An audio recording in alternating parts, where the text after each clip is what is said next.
अस्सलामुअलैकुम मुहिब्ब वतन पाकिस्तानियों।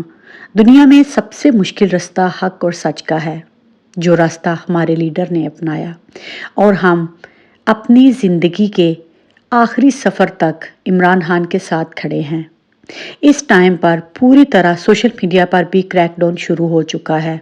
जिस तरह आपने देखा कि इमरान रियाज खान अभी तक बाजियाब नहीं हुए और मेरे चैनल को भी ब्लॉक कर दिया गया है।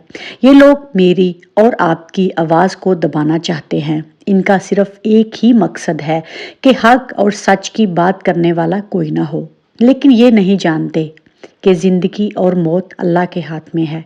मैं आज भी इमरान खान के साथ खड़ी हूँ और मैं ज़िंदगी के आखिरी सांस तक इमरान खान के साथ ही रहूँगी, चाहे ये मेरे कितने भी चैनल ब्लॉक कर लें।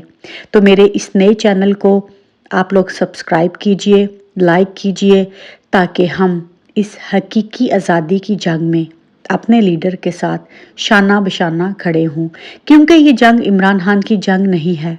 इमरान खान तो अपनी ज़िंदगी गुजार चुके हैं। अब ये मेरा और आपका और हमारे बच्चों के मुस्तकबिल का फ़ैसला है। हम इन लोगों के हाथों में अपना मुस्तकबिल नहीं दे सकते। इसके लिए हमें अपनी आवाज़ को बुलंद करना होगा। ये जुल्म और ढाते रहेंगे, लेकिन हम सीसा पिलाई दीवार बनकर कप्तान के साथ खड़े रहेंगे। आज इमरान खान के उस जुमले ने मेरे दिल को चीर कर रख दिया, जब इमरान खान ने ये कहा कि अगर मैं तन्हा भी रह जाता हूँ तो मैं अकेला हकीकी आज़ादी की जंग लड़ूंगा।